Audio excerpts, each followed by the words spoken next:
Thank you, Bob. I had a really good speech here. I'll put it online somewhere. Read it if you want to. Following the speaker, I was thinking we must have a unicameral form of government because the House did everything. I don't know how they did it. How do y'all do all of that? I want to embellish a little bit on what the speaker said, then I want to tell you where we're going, which is the most important part, I think, of today.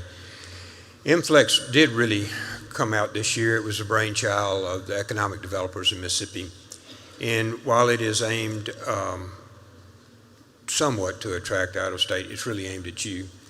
It gives you the ability, if you have 10 employees and $2.5 million of investment, to accelerate your tax deduction. I think, and MFLEX is a result of, I think, probably 5 years we've worked on that, is the result of where we believe there is growth. We really relish our larger corporations, our Ingles, our Nissans, our Toyotas, but business in Mississippi will generate out of small businesses growing bigger because we don't have to sell them on anything. We just simply have to give them an educated workforce, as Philip was talking about. The tax cut, as you know, was very heatedly debated. And we had to make some decisions about where we were going to go as a state. One of the things we wanted to make sure is, with a recession and other things that are coming, that we were financially viable to continue. Therefore, when we reach the rates which we are, a decrease of 4.7, 4.4, and then finally 4%, where we will in fact be the 5th lowest tax state in the country, we reached that with an eye towards making sure that we could do the critical things that I'm going to talk to you about right now that are facing the state of Mississippi. Without having the revenue to do so, we would have limited our ability to grow. The tax raise for teachers, $1,000 2 years ago, $4,000, $5,000 this year. That was $246 million. It was our commitment to the future. We're going to talk a little bit more about education here in a second, but that's where you plant the seeds of the future. Over 90% of our kids come out of public education. And if it doesn't proceed and is successful, we won't be successful. So you'll see us emphasizing that, and I'm going to talk to you a little bit about where I think we need to go there. The other one that Philip skipped a little bit on was the American Rescue Plan. We were offered $1.8 billion at the Mississippi legislature. Never happened before.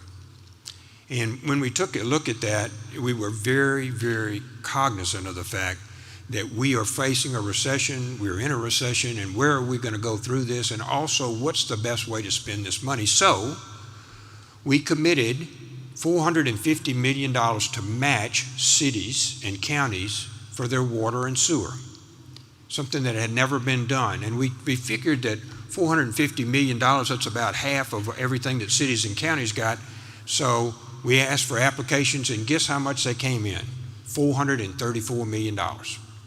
Our cities and counties took the proper step to save their American Rescue Plan money, allow the legislature, you, to match their money to where we will have almost $1 billion of money that will go in water and sewer, the long term, that will allow your businesses to be successful and make sure that you have the basic thing you need, which is water. In addition to that, we put $300 million in rural water. That, the rural water contribution, and the fact that we started 3 years ago on expanding broadband, and this year we have over 100,000 more people on broadband than we had just 3 years ago.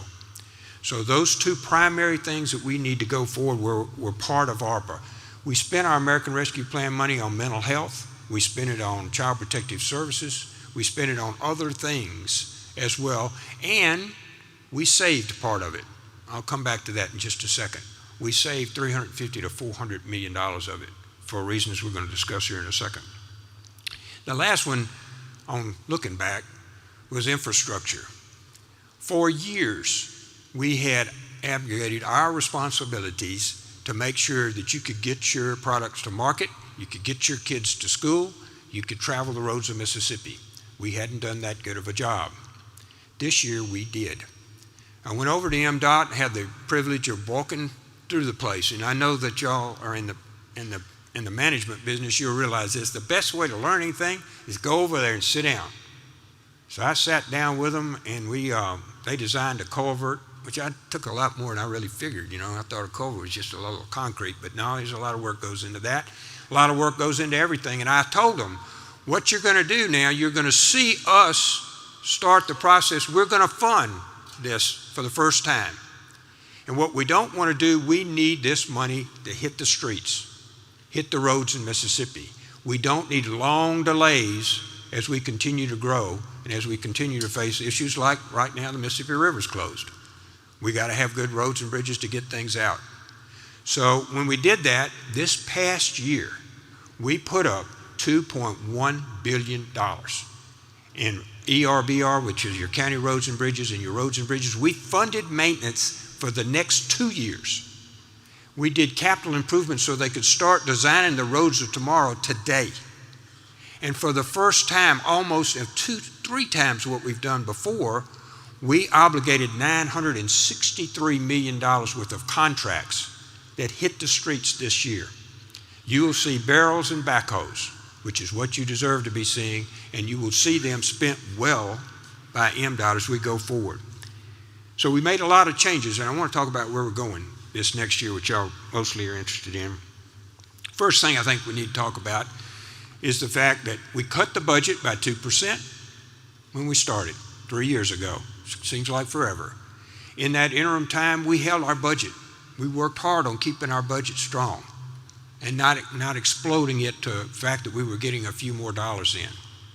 We reduced the size of government from 26,000 employees to 23,000 employees.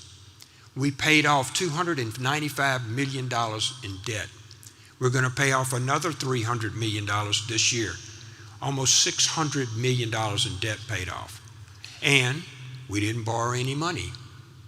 We are running the state of Mississippi like you run your business. That's the way it ought to be run because it is your business. We have decreased the size of government. We have paid off debt. And guess what? You have $1.6 billion in cash in the Treasury. And you have $700 million in your rainy day fund. And you have $350 million in your unspent ARPA money. You're sitting on $2.5 billion that we have never had in our state before. And it just didn't materialize out of anywhere. The members of the House and the members of the Senate, with malice of forethought, ran your government better, and we saved your money, and now we're willing to spend it on the things that you need to be done. One of them is we need to give you some of your money back. You'll see that coming out of the Senate this year. It's time to give you your money back. We were gracious enough to be able to save it, gracious enough to run our business well, and it's time to have a refund. And I'm hopeful that will be something you will find significant. The second thing I want to talk about is how we spend the money on education.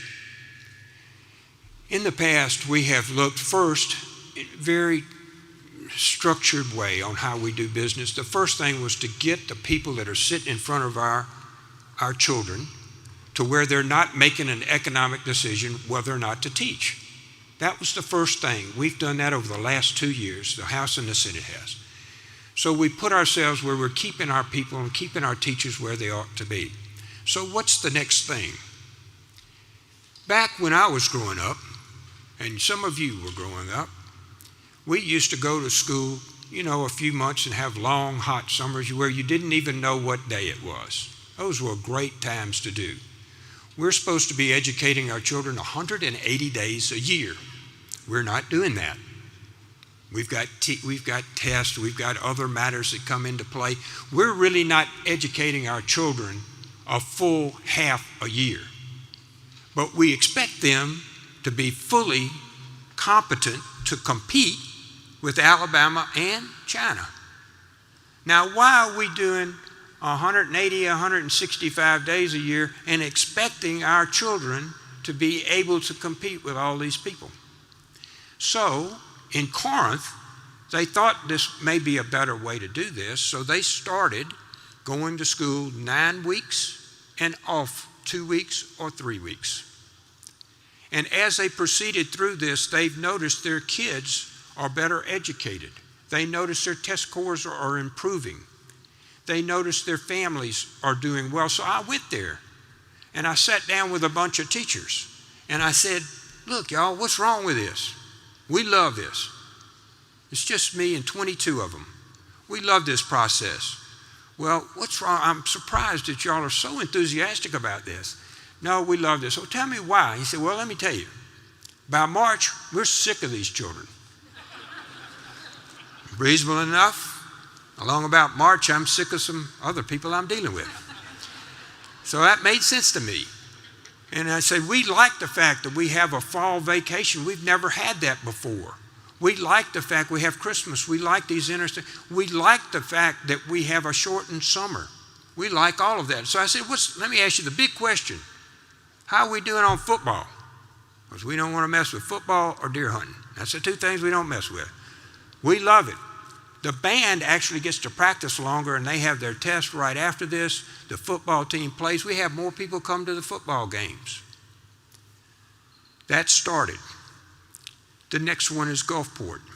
Gulfport started 9 weeks on, 3 weeks off. I went down there this summer. I sat in the class. During the period that they're off, it's called an intersession. And in that intersession, kids still come back to school. They're still learning. They have teacher assistants there. They have others. They get fed. They're in a safe environment. They're in an education environment. Our children are. So I sat and watched those kids do their thing. Some of it's light, some of it's more heavy, and some of them were behind a little bit. They were able to catch up. Some were able to accelerate some. Oak Grove, Lamar County, 18 schools 2 years ago. Test scores just came out. Same or better than they were pre-COVID. You can go and look. So I met with them. How much does it cost to do this? How is this going? I took a poll. He took a poll. 82% of the families like the new system. 82%. And the teachers the same as I'd had years ago in Corinth when we started talking. So what do we need to do? We need to have every school district in Mississippi, if they want to go to a quarterly system, they should not have a financial diversion for that. We should be able to support that. So school systems are going to matriculate to a way in which they do what? They educate our people better. They educate your employees better. They educate the person who's going to buy your business better. They educate the future leaders of Mississippi better by going to a quarterly system. And the legislature needs to support that this year, and we intend to do so. So watch. The second one, thank y'all, and it's really important because when you go home, all of you know who's on the school board, all of you are parents and have the ability to do that. I just had my 8th grandchild day before yesterday, and we're excited about having them join the Mississippi family. It's really important you show your leadership in the local community to make sure our kids are competitive and have the most opportunity they can to live and learn here. So with that, I want to talk about 2 other quick things. We're going back on infrastructure again this year. We fully intend to go back into the ERBR, the roads and bridges for your counties. We spent $100 million on that last year. We had about a $300 million in application and ask when I've talked to James over there, and it looks like we'll be able to do another $100 million this year, plus the pre-planning this year, plus the maintenance this year. We're looking at matching or exceeding the amount of money that we devoted last year, which was $2.1 billion to roads and business and infrastructure. That's the long term, I think, that will be most helpful to us. And then the last thing I want to talk to you about is healthcare.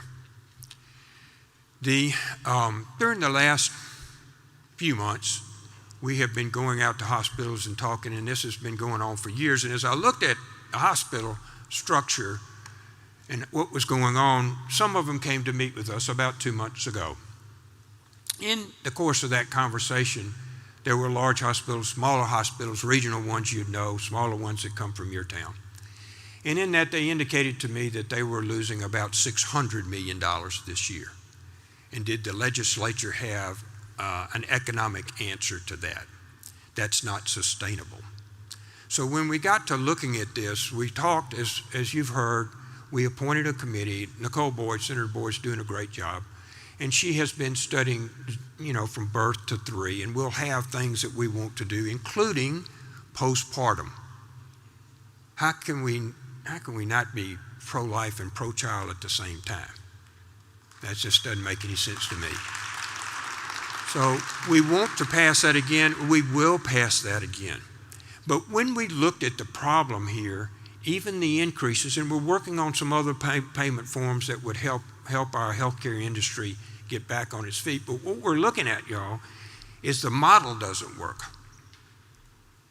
The old model, if y'all remember the history of this, goes all the way back to Hill Burton, where we had all of these little hospitals come out to places that we never had hospitals before, so we could have health services close to where they needed to be. But as you've seen now, the specialty groups have all moved out. If you get your knee scope somewhere, they do it at their building. The heart people try you somewhere else. Everywhere has moved out, and they have their own industries going on. And from that, they have taken with them the economic viability of large structures. So when we go to look at hospitals here, we can't get held up. We can't get held up on some X word when we really need to know where we're going. And where we're going to go in the delivery of health care should be determined right now, because it'll take years for us to get there. I see the mayor of a town whose large hospital, is failing today, sitting here with us. There are others that will fail shortly. So when we go to look at this, we can't go watch the birdie of X word. We've got to look at where we're going to deliver healthcare services. What is the most important thing? And it is that we provide the primary healthcare and the emergency care closest to the people who need it. Once you get past that, then we need to look at the economics of how we're going to deliver it.